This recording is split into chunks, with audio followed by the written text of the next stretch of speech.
Por que Deus permite o nosso sofrimento? Por que Deus permite que você tenha os problemas de relacionamento que você tem? Por que Deus permite que o seu chuveiro queime? Por que Deus permite que a rodovia esteja em obras bem quando você está atrasado? Por que Deus permite suas dores musculares, rompimentos de tendão, de infiltrações que você tem que fazer no seu joelho? Por que Deus permite que o telhado comece a pingar e entra água dentro de casa? Por que Deus permite que os cabos de transmissão de dados da igreja não funcionem na hora do culto? Por que Deus permite todo esse tipo de sofrimento? E a resposta pode fazer com que você volte para casa hoje desanimado, desanimada, talvez até pensando em sair dessa igreja ou mudar de igreja, porque não é que Deus permite, Deus ele não simplesmente permite. A pergunta, por que Deus permite, é a pergunta errada. A pergunta correta é por que Deus determina essas coisas.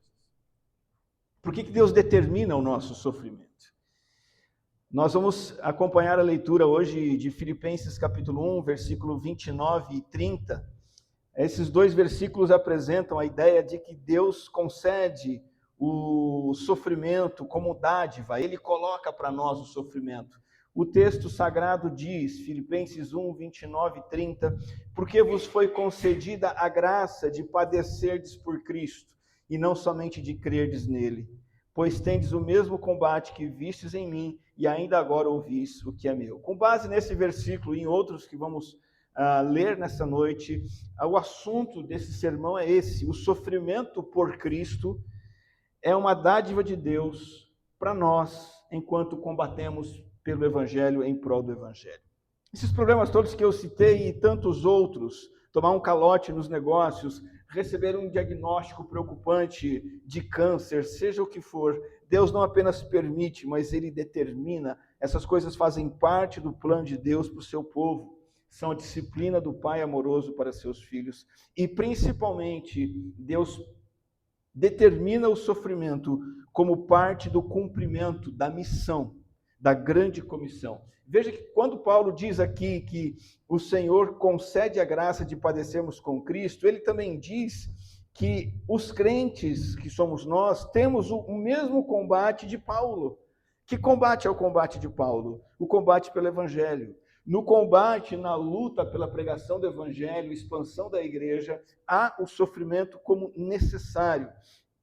Deixa-me contar uma breve história para você aqui. Um missionário nativo na Índia, alguns anos atrás, no ímpeto de pregar o Evangelho, ele andava de aldeia em aldeia, descalço, porque ele não tinha sapatos. E certo dia, depois de muitos quilômetros andando e muito desanimado, ele tentou falar do Evangelho em mais uma aldeia e foi desprezado. E cansado, física e emocionalmente, ele se retirou da aldeia, procurou uma árvore afastada, deitou-se à sombra da árvore e acabou dormindo de cansado. Quando ele acordou, depois de alguns minutos, ou talvez até uma hora, toda a aldeia para onde ele tinha pregado estava reunida para ouvi-lo. O que aconteceu? Aquelas pessoas vieram para vê-lo onde ele tinha ido e viram ele dormindo e notaram que os pés dele, de tanto andar descalço, estavam cheios de bolhas e concluíram: este homem com esses pés cheios de bolha é um homem santo e nós fomos maus em rejeitá-lo. E nós estamos aqui. Eles pediram desculpa para aquele missionário e pediram para que ele anunciasse a mensagem, e aquele missionário anunciou a mensagem que havia trazido e pela qual ele havia disposto a sofrer tanto. É um exemplo de como Deus determina que o sofrimento seja parte do avanço da missão do Evangelho. Eu quero dividir as razões pelas quais Deus permite o sofrimento em 3 áreas: a área do preparo, a área da ponte e a área do palco. O sofrimento é preparo para a missão. O sofrimento é ponte para a missão. E o sofrimento é um palco para que Cristo seja glorificado na missão. Nós temos razões internas, temos razões externas e a razão suprema. Então, começando da primeira razão pela qual Deus determina o sofrimento na missão da igreja, se a igreja quer ser uma igreja fora da caixa, ela precisa entender que o sofrimento faz parte do preparo para que nós sejamos igreja fora da caixa. Essa é a razão interna. Essa é a primeira razão, a santificação. Para que você seja igreja fora da caixa, você precisa ser santificado. O sofrimento faz isso. O sofrimento desenvolve naquele que é quebrantado, naquele que é vulnerável, não no orgulhoso, mas no humilde, o sofrimento desenvolve santidade, consagração. O texto de Hebreus, capítulo 12, versículo 10, diz que Deus, porém, nos disciplina. Ele nos disciplina para aproveitamento, a fim de sermos participantes do quê? Da sua santidade. É temerário, é perigoso, é uma loucura alguém querer ser engajado na missão. É uma maluquice uma igreja querer ser uma igreja fora da caixa, avançar para esse mundo em trevas, ganhar almas para Cristo. É uma insanidade fazer isso sem consagração a Deus. E essa consagração, essa santidade é operada por Deus. Deus disciplina os seus filhos por meio do sofrimento. Mas tem que ser assim? A palavra de Deus diz: tem. Não tem outra opção mais fácil? Não. Tanto é que o próprio Senhor Jesus Cristo, perfeito, sem mácula, precisou enfrentar o sofrimento para ser aperfeiçoado. Como assim? Até Jesus teve que sofrer? Sim. Veja, o autor aos Hebreus continua dizendo no capítulo 5, embora sendo filho, aprendeu a obediência pelas coisas que sofreu. Esse texto está falando do nosso Senhor Jesus Cristo. Tendo sido aperfeiçoado, tornou-se autor da salvação eterna. Significa que Jesus, para ser Salvador, precisou de, além de ser Deus eterno, Filho eterno, ele precisou ser aprovado no teste do sofrimento. E então ele se tornou o autor da salvação. A ideia não é que Jesus tinha pecados a serem tratados, mas o processo do sofrimento foi o meio pelo qual Jesus exerceu a obediência, aprofundou a obediência. E você e eu precisamos disso também. Não tem como querer ser um crente sério com Deus sem lidar adequadamente com o sofrimento. O sofrimento nos aprimora. Agora, para Jesus não havia necessidade de santificação, ele já era plenamente santo. Para nós não. Nós temos a necessidade, além de ter a nossa obediência testada e provada no sofrimento, nós temos ainda que ser purificados de tantos e tantos pecados, resquícios de autoconfiança, de mundanismo e por aí vai. Se queremos ser uma igreja fora da caixa, essa lição central tem que ser aprendida, a lição de não confiar em nós mesmos. E a lição de não confiarmos em nós mesmos vem por meio da dor. Dói. Quando Deus cutuca na sua vida, para que você deixe de confiar em si, para que você confie nele, vai doer. Seja lá qual for o motivo. Tem N motivos, mas vai doer. Foi assim com Paulo. Em 2 Coríntios 1, 9, o apóstolo Paulo escreve: contudo, já em nós mesmos tivemos a sentença de morte. Paulo está falando nesse texto de vários sofrimentos e ele termina dizendo: é sentença de morte que eu tenho sobre mim. E aí ele diz assim: para quê? Para que não confiemos em nós, e sim no Deus que ressuscita mortos. O que Paulo precisou na vida dele para que ele aprendesse a confiar em Deus de verdade? Ele precisou sofrer a ponto de ter até a sentença de morte sobre a vida dele. Então é preparo. O sofrimento para a igreja fora da caixa significa preparo. O sofrimento santifica, leva confiança em Deus. Além de preparo e ligado ao preparo, o sofrimento é necessário no preparo porque ele também aumenta a sua recompensa no Senhor. Sem sofrimento, ou não lidando bem com o sofrimento, a sua recompensa é pequena. Mas quando você é alvo de sofrimento, principalmente por causa de Jesus, e enfrenta adequadamente esse sofrimento, lida com ele, a tua recompensa aumenta. Veja, o apóstolo Paulo também diz em 2 Coríntios 4:17, porque a nossa leve e momentânea tribulação, eu sublinho esse verbo, essa leve e momentânea tribulação produz. Tem uma coisa que a tribulação, o sofrimento produz. O que ele produz? Eterno peso de glória acima de toda a comparação. Sabe qual é a ideia aqui? Ao suportar o sofrimento com paciência, com gratidão, de maneira correta, como Jesus suportou, quando fazemos isso, a recompensa de Deus no céu para nós aumenta. Veja, Paulo não está simplesmente dizendo, olha, experimente o sofrimento, porque o sofrimento terreno é pequenininho perto da grandeza da glória celestial. Ele está dizendo isso, mas mais do que isso, ele está dizendo o seguinte, a glória eterna que ultrapassa infinitamente qualquer dificuldade terrena presente, essa glória, o peso dessa glória é proporcional. É maior à medida que eu sofro adequadamente.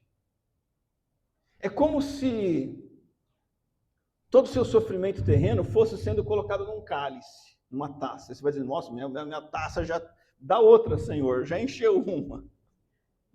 Essa taça não enche tão fácil assim. Mas imagina uma taça sendo enchida de sofrimento. Vai sofrer, vai doer, vai perder, vai ter dificuldades. Essa taça vai enchendo quando você sofre corretamente.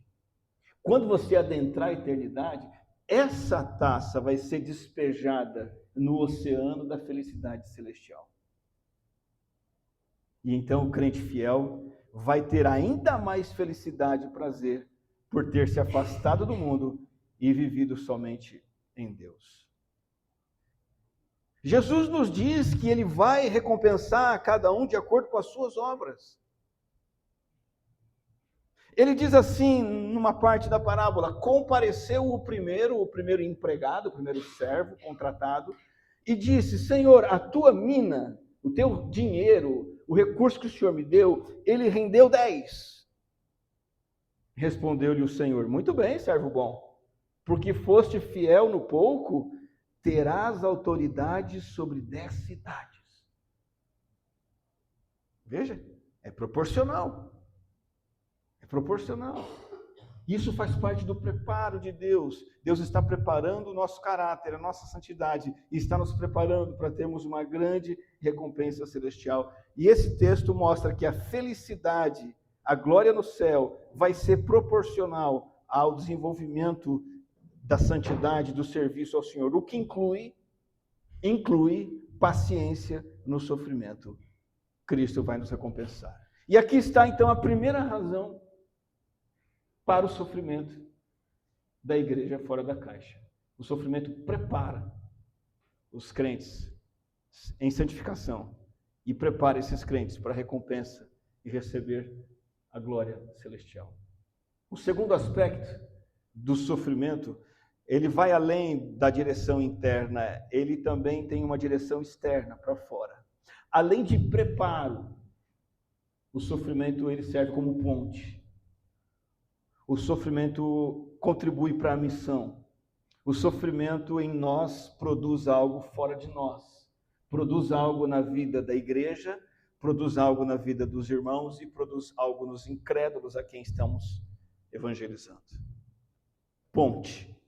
O sofrimento não apenas prepara você, mas ele é uma ponte para alcançar outras pessoas. Em primeiro lugar, o sofrimento, ele desperta aqueles que estão adormecidos, chacoalha aqueles que estão acomodados. Paulo, apóstolo, quando estava preso, não ficou reclamando da prisão, ele enxergou nitidamente a soberania de Deus na prisão dele, ele entendeu que Deus sabia o que estava fazendo, embora sofresse, embora fosse ruim. Não é que Paulo gostava da prisão, não, é que ele cria tanto que Deus conduzia a vida dele, que ele dizia assim, eu sei o que Deus está fazendo aqui, e ele conseguiu alistar várias bênçãos que Deus trouxe através da prisão. Uma delas, ele diz assim, Filipenses 1, a maioria dos irmãos, estimulados no Senhor por minhas algemas, ousam falar com mais desassombro a palavra de Deus. Percebe? É claro, né? É nítido. De tal modo que a gente pode imaginar que Paulo diria assim: eu prefiro estar preso então, porque a minha prisão está despertando adormecidos. Deus usa o sofrimento de um crente devoto, não é só de Paulo não, você também. Se você é um crente piedoso, não importa a natureza do seu sofrimento, se você enfrenta o sofrimento com fé, na dependência do Senhor, procurando se manter fiel, Deus usa o teu sofrimento para abençoar outras vidas, mobilizar outras vidas, acordar outras pessoas. Tem um missionário de 200, quase 300 anos atrás. Ele é conhecido mundialmente, embora tenha morrido aos 29 anos. Percebe que ele não viveu nem 3 décadas. O nome dele é David Brainerd. Uma das razões, ou a principal razão pela qual ele morreu cedo, é porque ele tinha saúde extremamente fraca. O grande vilão de David Brainerd foi a tuberculose. Somado a isso, ele decidiu evangelizar índios em lugares frios, com neve, e ele ficava em cabanas, e numa situação de cuidado de saúde totalmente inadequado. Ele tinha um perfil psicológico voltado à melancolia, viveu isolado, com muitas privações. Ele escrevia tudo que ele experimentava na fé. Ele punha no papel tudo aquilo que acontecia com ele. E os escritos de David Brainerd se tornaram um verdadeiro estopim, combustível, um fogo que inflamou muitos corações. Grandes missionários se levantaram, foram mobilizados por causa do exemplo dele. Um deles se chamou Henry Martyn.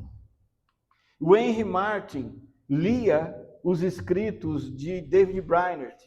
E um dos textos de Henry Martyn, ele diz assim: que exemplo animador do Brainerd, que ele tem sido para mim, especialmente no relato de que ele tinha uma constituição física fraca e enferma. Foi particularmente muito mais encorajado pela leitura do relato de David Brainerd sobre as dificuldades de se dedicar a uma missão aos pagãos. O Henry Martyn escreveu: bendita seja a memória daquele amado santo. Nenhum escritor jamais fez tanto bem para mim. Sentia-me mais alegre para ministrar entre os pobres nativos daqui. A minha disposição estava mais despojada de ideias românticas e de falso entusiasmo. E os escritos e a experiência desse missionário me levaram a ter um compromisso sólido e robusto. A influência de um missionário sobre outro. É assim que Deus faz.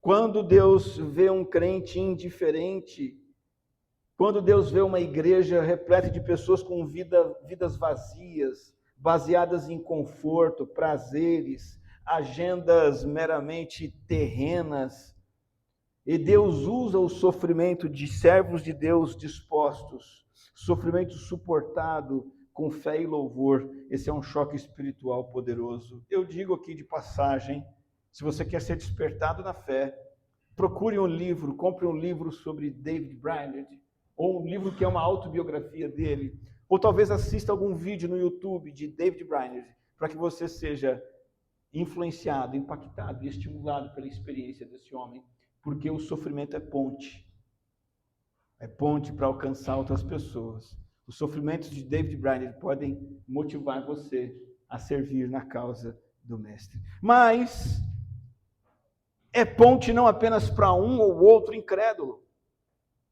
O sofrimento, ele desperta, mobiliza a igreja como um todo. E isso está no DNA da igreja desde o seu início. A igreja narrada nas Escrituras, no livro de Atos, foi uma igreja que cresceu porque Deus colocou sobre ela o sofrimento, e o sofrimento causou o crescimento dela. Atos capítulo 8, verso 1 e 4, eles dizem assim: naquele dia levantou-se grande perseguição contra a igreja em Jerusalém, e todos, exceto os apóstolos, foram dispersos pelas regiões da Judéia e Samaria. Mas olha que interessante, foram dispersos, fugiram de suas cidades, deixaram tudo para trás. porque senão iam morrer. Entre mentes, esses que foram despertos faziam o quê? Iam por toda a parte pregando a palavra. Em que parte? Judéia e Samaria.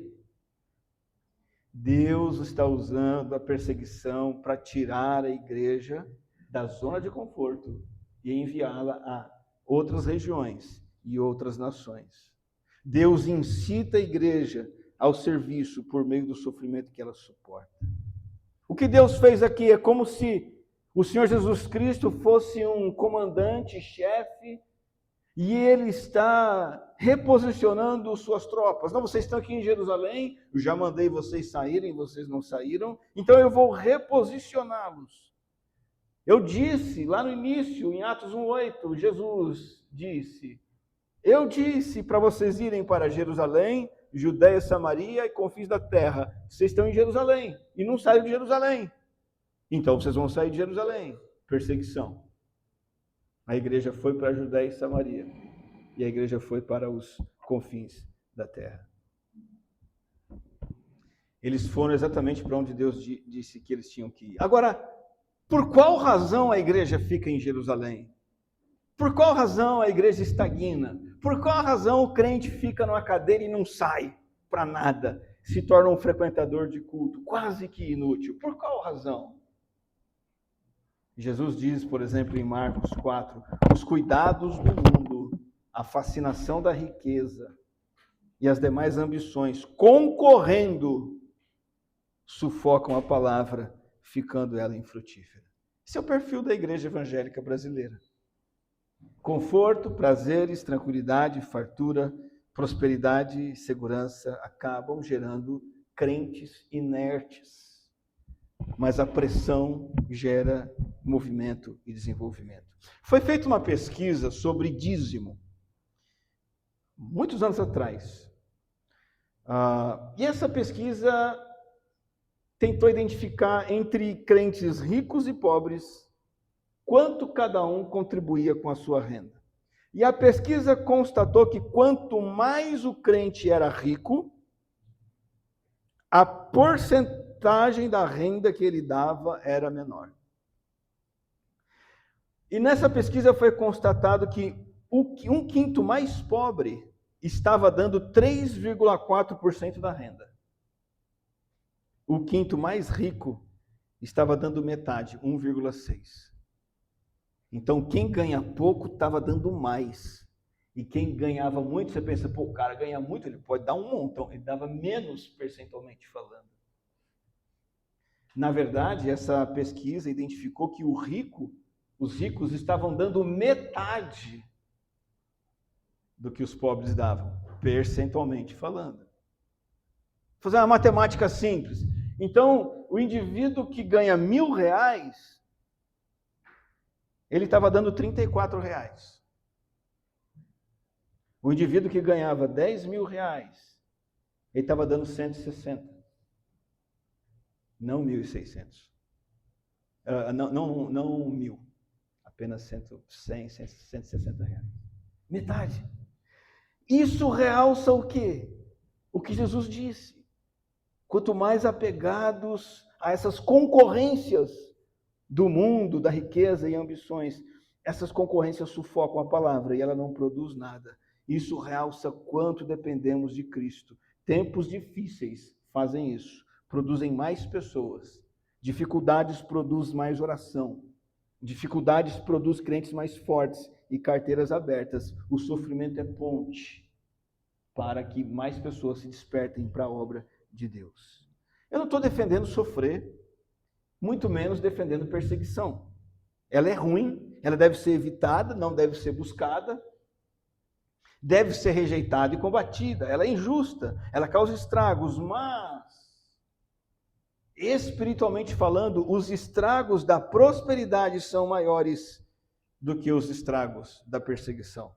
A prosperidade é mais devastadora à missão dada por Deus para nós. Deve ser cautelosos com a prosperidade. Não é pecado, não se sinta culpado de ter uma vida estável, de ter uma renda, de ter bens. Não se sinta culpado, cresça, avance, mas tome cuidado. E também não fique desalentado quando for perseguido ou sofrer, porque isso vai fazer parte. Deus quer que você seja a ponte. E essa ponte, ela não é só para despertar outros crentes, como David Brainerd despertou Henry Martin. Essa ponte não é só para despertar a igreja, como a perseguição tirou a igreja de Jerusalém e levou-a para Judéia e Samaria. Essa ponte também é para os próprios incrédulos serem alcançados. Uma frase muito curta, o apóstolo Paulo diz assim: se somos atribulados, é para o vosso conforto e salvação. O que Paulo está dizendo? A minha tribulação é uma ponte para vocês serem salvos.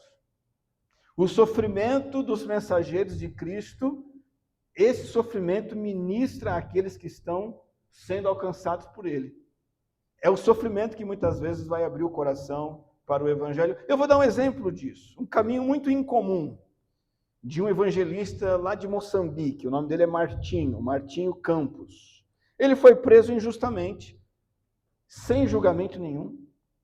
A inocência dele foi provada, mas o chefe de polícia local decidiu mantê-lo preso na solitária, tão somente porque ele odiava o evangelho. Certa noite, o chefe de polícia estava dirigindo o caminhão da polícia com prisioneiros, e ele diz que viu um homem de branco resplandecente na estrada, e no susto ele virou o volante do caminhão, capotou o veículo, e ele, o chefe de polícia, ficou preso nas ferragens. Os próprios prisioneiros que estavam no caminhão conseguiram se livrar, de acidentes, e eles foram tirar o oficial lá da cabine onde ele estava preso. Ele foi salvo pelos prisioneiros. E lá no hospital, ele entendeu, aquela visão daquele homem branco tem a ver com aquele cara que eu botei na solitária, eu vou lá falar com ele. O policial foi na solitária falar com o Martinho. Não para interrogar, mas para pedir perdão. Já estava quebrantado. E Martinho não usou o momento para reclamar dos seus direitos, para criticá-lo. Ele aproveitou aquele momento para pregar o perdão de Deus e o evangelho de Jesus Cristo e falou para aquele policial da palavra. No fim, o Martinho foi solto, só que Deus fez algo mais. Deus fez com que aquele chefe de polícia concedesse uma permissão oficial por escrito para que Martinho tivesse livre acesso para pregar em toda a jurisdição daquela polícia, uma vasta região. Agora Martinho tinha passe livre para evangelizar.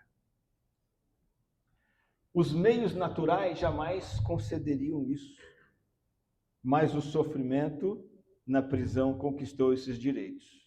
Deus usou as grades para dar a Martinho as chaves de uma região inteira e principalmente para ganhar o coração de um camarada que odiava o evangelho e passou a aceitar o evangelho. É isso que Paulo está dizendo aqui. Os meus sofrimentos são para a vossa salvação. São meios pelos quais Deus usa para trazer salvação. Aquele pessoal da cidade de Corinto, lembra? Corinto é uma cidade de filosofia, de pensamento, de erudição e de muita promiscuidade, imoralidade sexual, uma cidade terrível. O que Deus fez para ganhar aquela cidade? Não usou um erudito poderoso, não usou um Paulo que se apresentou como alguém sofisticado. Foi um homem que sofreu e que lidou com o sofrimento com humildade, que Deus usou para ganhar aquela gente de Corinto. Por quê? Porque eles viam em Paulo um amor sofredor de Cristo. Paulo compartilhava dos sofrimentos de Cristo e aquilo se tornou real para aquele povo, para aquela igreja. O evangelho foi confirmado pela perseverança de Paulo no sofrimento e a pregação surtiu efeito poderoso por causa do exemplo de paciência do apóstolo Paulo. Lembra daquele cristão que pregava de aldeia em aldeia, andando descalço? É o mesmo caso. Sofrimento como ponte para alcançar o incrédulo. As bolhas daquele homem descalço foram mais persuasivas do que as suas palavras. Ele pregava com entusiasmo, mas foram as bolhas dolorosas no pé, o cansaço, até mesmo o desânimo de alma, o abatimento psicológico, foi o que Deus usou para aquela aldeia se quebrantar e ouvir e se converter. Jesus usa essas estratégias. Alguém que tem bolhas no pé e cansa de tanto andar. Alguém que é preso numa solitária injustamente e por aí vai. Deus usa essas coisas para colocar os seus evangelistas diante de pessoas a serem alcançadas. E Jesus avisou que ele ia fazer isso em Marcos 13. Estai vós de sobreaviso, por quê? Ele está falando com os discípulos. O que vai acontecer com os discípulos? Vocês serão entregues aos tribunais e às sinagogas. Sereis açoitados, e vos farão comparecer à presença de governadores e reis, por minha causa. Para quê? Para lhes servir de testemunho. Para que vocês alcancem determinadas pessoas. Eu vou colocar vocês numa condição de prisão e açoite. O sofrimento de vocês vai ser ponte para alcançar pessoas que vocês não poderiam alcançar sem isso. Então percebe o plano de Deus para a igreja fora da caixa, com o sofrimento. Percebe que o sofrimento é preparo e o sofrimento é ponte. Mas perceba em último lugar, preparo, ponte, o sofrimento é também palco. O nosso sofrimento é o palco onde Cristo sobe e é glorificado. O sofrimento aponta para cima, para a exaltação. O sofrimento produz algo para Deus, revela a supremacia de Cristo. O apóstolo Paulo, novamente, em 2 Coríntios 12, diz assim: então ele me disse, a minha graça te basta, porque o poder se aperfeiçoa na fraqueza. O poder de Deus se ressalta, brilha no choro, na dificuldade. De boa vontade, Paulo diz, me gloriarei nas fraquezas. Para quê? Para que sobre mim repouse o poder de Cristo. Pelo que sinto prazer nas fraquezas, nas injúrias, nas necessidades, nas perseguições, nas angústias. Por que eu sinto prazer nessas coisas? Por amor de Cristo. Por quê? Porque quando sou fraco, então é que sou forte. O sofrimento me esmaga, o sofrimento me anula, o sofrimento me humilha, me apaga, e aí Cristo brilha. Cristo aparece, o poder dele sustenta o sofrimento dos crentes, dos cristãos. Significa a magnificação do poder da suficiência de Cristo. Deus não remove o sofrimento muitas vezes, para que o poder de Cristo seja a única força diante da falta de recursos, diante das dificuldades. E aí, o poder e o amor de Deus se manifestam exatamente nesse momento. É por isso que nas bem-aventuranças, a última delas, fala sobre o sofrimento e a felicidade de sofrer. Bem-aventurados sois quando por minha causa vos injuriarem e vos perseguirem e mentindo disserem todo mal contra vós. Regozijai-vos e exultai, porque grande é o vosso galardão nos céus, pois assim perseguiram os profetas que vieram antes de vós. Por que a perseguição é palco para Cristo? Por que o sofrimento é palco para Cristo ser glorificado nessa passagem? Ora, o galardão no céu, o que eu vou ter no céu, é muito maior do que qualquer coisa que eu tenha ou perca aqui na terra. O que temos aqui é poeirinha diante do que vamos ganhar lá. E por isso nos alegramos. E isso prova para o mundo que o verdadeiro tesouro é de Cristo. E ele é muito maior do que qualquer coisa que o mundo oferece. E aí, a glória de Deus, a bondade de Deus brilha ainda mais. Porque eu troco as coisas passageiras desse mundo pela glória celestial, pelas bênçãos celestiais. É um palco onde a graça de Deus brilha. É um palco onde o que Deus tem para mim tem mais valor e as pessoas vêm. Então, resumindo o que vimos hoje, Deus determina o sofrimento por razões internas, externas e uma razão suprema. A razão interna, o sofrimento me santifica, é o meu preparo. A razão externa, o sofrimento é ponte para a missão, é sofrendo que Deus me usa para alcançar outras pessoas. E a razão suprema, o sofrimento é palco onde Cristo é glorificado. Ele é essencial na missão da igreja. Por quê? Qual é a missão da igreja? A missão da igreja, fora da caixa, é buscar adoradores nos 4 cantos da terra, certo? Essa é a missão da igreja, encher a terra de adoradores do Deus verdadeiro. Agora, o que é adorar a Deus? É apreciar o valor supremo de Deus acima de todo o resto. Adorar é o que o salmista faz e declara no Salmo 63:1. A tua graça é melhor do que a vida, os meus lábios te louvam. Isso é adorar. Deus, a tua graça está acima de tudo. Acima de carro, meninas, acima de tênis, acima de dinheiro, acima de relacionamento. A tua graça, o Senhor vale mais do que tudo. Agora, aqui a gente entende por que Deus coloca a gente em dificuldades, sofrimentos.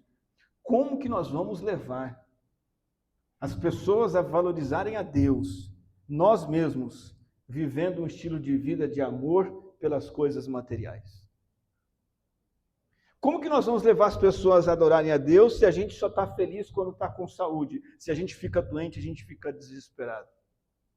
Como que eu vou levar o mundo para adorar a Deus se eu dependo de um celular, de um equipamento tecnológico, se eu preciso de conta bancária para ficar feliz? Eu não sou um adorador de Deus. Então Deus precisa aplicar o sofrimento para que o mundo veja em nós essa esperança diferente. Não, minha esperança não está no dinheiro, no poder, no conforto, está no galardão celestial. É aí que a superioridade de Cristo aparece acima de todos os tesouros do mundo. A nossa alegria invencível é essa graça bondosa de Deus em Cristo Jesus para conosco. Voltando então ao texto que nós iniciamos. Porque vos foi concedida a graça, a dádiva de padecerdes por Cristo e não somente de crerdes nele. Algumas coisas para a nossa vida, bem práticas agora. A nossa cultura, mais do que nunca, é uma cultura que foge da dor a todo custo. É a cultura de remédio para dor de cabeça, de conforto no carro, em casa, de sossego, a cultura de dor zero. Está na hora da gente se conectar com um Deus soberano na nossa vida pessoal, familiar e profissional, um Deus que permite e coloca o sofrimento ali, para preparar-nos para a ponte e para a palco onde Cristo é glorificado. Eu não sei o que tem sido para você um dia que você chama de ruim atualmente. Nossa, meu dia foi péssimo, Daniel. Eu não sei o que é um dia ruim para você, imagina um monte de coisas. Um dia ruim no trabalho. Quem nunca passou por isso? Pois é. Não podemos mais lidar com isso como criança mimada, mas como adultos responsáveis. Para que serve um dia ruim no trabalho? Para eu crescer, para eu aprender o que eu preciso aprender, para eu desenvolver gratidão, para eu louvar de verdade. Como tem sido um dia ruim para você? Apenas um dia para se reclamar? Ou um dia que seja como um dia de preparo, de ponte e de palco? Seu joelho está estragado? Sua coluna está daquele jeito? Que tal se alegrar em Deus? Que tal se alegrar no Senhor?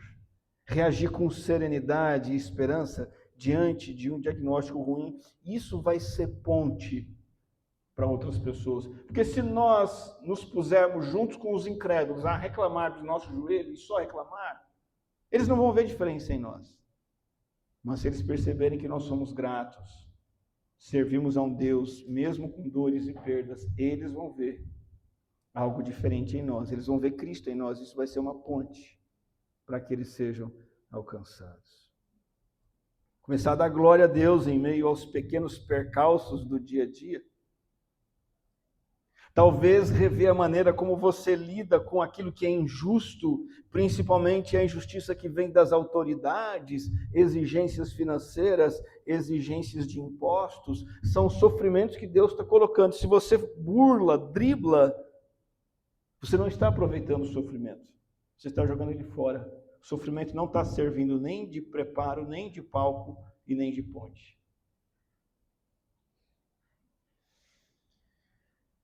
Quando entendemos isso, uma luta pessoal deixa de ser o estorvo e se torna uma oportunidade, um palco para mostrar a nossa satisfação em Deus. Você quer ver outra coisa muito importante para nós aqui, na nossa realidade de Morungaba? Cuidado com o conforto de Morungaba. Cuidado com o sossego de Morungaba. Isso é um convite à letargia na obra do Senhor. Uma cidade tranquila, onde você pode dormir tranquilo, onde tudo é tranquilo. Cuidado para não ficar tranquilo demais. E a sua fé também se tornar uma fé tranquila. E aí você não é alguém que se sacrifica pela igreja, pela obra de Deus, pelo alcance dos perdidos. Avalie diante dessa palavra, desse convite de Cristo, dessa dádiva, junto com o crer, vem o sofrer. Avalie, você tem pagado o preço da missão? Que preço você tem pagado para servir na igreja? Que preço você tem pagado para evangelizar, para contribuir? Quanto do seu tempo você tem dedicado, se esforçado? Quanto você tem se desgastado fisicamente? Deixa eu dizer uma coisa para você que não quer dar aquele passo de sacrifício. Justamente o que você não quer abrir mão é o sacrifício que Jesus está esperando de você como prova da sua fé. Mas não quero me envolver com o ministério porque vai tomar tal tempo. É esse tempo que Jesus quer consagrado para ele. Sacrifica esse tempo para mim. Eu dei a minha vida para você na cruz. Percebe? Aquele dinheiro que você insiste em separar como seu, ao invés de dar na igreja, na obra do Senhor. Jesus está dizendo, você vai sofrer, sofra dando esse dinheiro. É um sacrifício pequeno, mas vai mostrar que você me ama de verdade e que eu tenho valor na sua vida.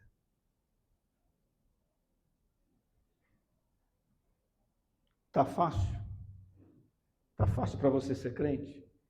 Toma cuidado, não fique nessa condição. Se é fácil para você ser cristão, saia dessa condição. De duas formas. Primeiro, ou você abandona de vez a Cristo, a igreja, ou você se engaja de uma vez. Porque não existe andar com Jesus fácil. Não é fácil ser de Jesus na escola. Se você pertence a Jesus na escola e não tem problema com isso, é fácil, você não está andando com Jesus, você não está seguindo Jesus. Não é fácil ser um crente profissional de Jesus, é difícil. Se está sendo fácil, você não está seguindo Jesus. Não é fácil a vida com Cristo. Nos foi dada a graça de padecermos com Cristo e não somente de crermos nele. Uma última aplicação tem a ver com as nossas orações. Talvez nós temos que mudar o foco dos nossos pedidos de oração. A gente muito naturalmente pede, Deus, cura fulano de tal. Viabiliza tal avanço na carreira. Me ajuda a resolver tal problema que surgiu. Talvez a gente tenha que mudar um pouco isso e começar a pedir, Deus, me capacita nessa dor, ao invés de tirá-la de mim. Me use nessa dor, porque é na dor que tem preparo, é na dor que tem ponte, é na dor que tem palco. E aí eu oro para Deus tirar, se eu oro para Deus tirar, nada disso vai acontecer. Então nós temos que mudar os nossos pedidos de oração. Eu estou dando um curso de Antigo Testamento, livros proféticos, num seminário em Itatiba. E na primeira aula, a igreja tem um prédio de educação religiosa e ali tem 2, 3 andares escadas para subir. E eu cheguei para subir o primeiro, o segundo, o terceiro, na minha frente, um senhor totalmente encurvado, subindo as escadas com uma muleta, não para apoiar, mas na verdade uma muleta é um bastãozinho de cego. Um bastãozinho de cego, ele realmente encurvado, assim, totalmente encurvado, andando com dificuldade, com uma pessoa apoiando. Quando chegamos na sala de aula, ele ia ser meu aluno, tem 2 salas, ele estaria na minha. E aí eu identifiquei. Esse é o irmão Leandro. Que ano que ele nasceu? Perguntei para ele. Ele disse 1949. O ano que a minha mãe nasceu. A idade da minha mãe. 77 anos, mais ou menos. Ele já era cego quando eu o conheci, em matérias passadas. Eu fiquei surpreso. Ele sumiu um tempo e voltou. Ele disse que ficou alguns anos, adquiriu uma doença nova que o deixou encurvado.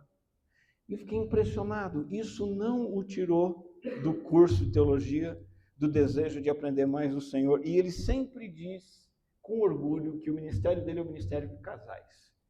Ele e a esposa trabalham organizando programação de casal, eventos de casais na igreja, há mais de 40 anos. É a paixão deles. A cegueira o impede? Pelo contrário, faz com que ele faça um trabalho ainda melhor. Agora, encurvado, ele deixa de servir? Não, isso faz com que o serviço dele seja ainda mais impactante. Porque o sofrimento no crente, pro crente, ele é preparo, ele é ponte e ele é palco. E quando eu disse assim para ele, para terminar, eu disse assim, irmão Leandro, mais um problema de saúde, hein? Ele disse, eu não vivo os problemas, eu vivo a vida. Os problemas eu deixo de lado e vivo a vida. Vamos orar? Senhor, te damos graças, Deus, por essa palavra. Te damos graças porque o Senhor é claro e direto para nós, para o plano do Senhor para a nossa vida. E Deus, de alguma forma, nos ajuda a entender que o Senhor é o nosso tesouro e não a vida confortável. O Senhor é que tem valor e não as conquistas terrenas. E que através do sofrimento que o Senhor mesmo administrar, colocar nas nossas vidas, nós sejamos preparados, santificados, que através do sofrimento possamos cumprir a missão de cantar e contar a história de Cristo Jesus, que foi morto por nós, que através do nosso sofrimento o palco seja colocado para que o Senhor brilhe e resplandeça e o Senhor seja o nosso maior valor. Que sejamos uma igreja que recebe a dádiva não somente de crer em Cristo, mas também de sofrer por Ele. E em nome dele que oramos. Amém.